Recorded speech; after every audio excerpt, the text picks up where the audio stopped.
ஏற்கனவே வந்த விஜய் படங்களுக்கு ரிவ்யூ எழுதினவன், ஏற்கனவே விஜய் பட படங்களுக்கு ஹைப் கூட்டி கொடுத்தவன். இந்த வாரிசு, சர்காரு, கோட்டு, அப்புறம் லியோ, இந்த படங்கள்லாம் வேற லெவலு, ஃபயரு, வெறித்தனம், பக்கா மாசு, பிளாஸ்ட், அந்த மாதிரி இந்த மாதிரி வேற மாதிரி அப்படின்னு எழுதின அத்தனை பேரும் இப்போ எலெக்ஷனுக்கு வந்து ரிவீல் இருக்கான். இவங்க எல்லாருமே சினிமாவுக்கு ஃபயர் விட்டவன். தளபதி சாங்குனா ஃபயரு, தளபதி பஞ்சுனா ஃபயரு, தளபதி பாட்டுனா ஃபயரு, தளபதி நடந்தா ஃபயரு, தளபதி மாசு. ஃபேமிலி வேணுமா ஃபேமிலி இருக்கு, ஃபைட்ஸ் வேணுமா ஃபைட் இருக்கு, ஸ்டண்ட் வேணுமா ஸ்டண்ட் இருக்கு, எல்லாம் இருக்கு அப்படின்னு சொன்ன மாதிரி இங்க அங்க தெற்க எப்படி இருக்கு, வடக்க இப்படி இருக்கு, சென்னை இப்படி இருக்கு. சென்னையில வந்து 30-35 வாங்குவாரு, கொஞ்சம் கீழே இறங்கும்போது 28-26 வாங்குவாரு, திருச்சிக்கு போனா 20-24 வாங்குவாரு, மதுரையில் பார்த்தீங்கன்னா 20-22 வாங்குவார், திருநெல்வேலி பக்கம் 18-20 வாங்குவார்.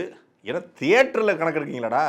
எஃப்டிஎஃப்எஸ் குரூப்பெல்லாம் உட்காந்து சமூக வலைதளங்களை எழுதுறதை வச்சுக்கிட்டு இந்த அரசியல் விமர்சனம் ஒருவேளை இருக்குமோ, ஒருவேளை அப்படி வந்துருமோ, நீங்கள் எல்லாரும் எதிர்பார்க்காத ஒரு ட்விஸ்ட் இந்த தேர்தல் இருக்கு.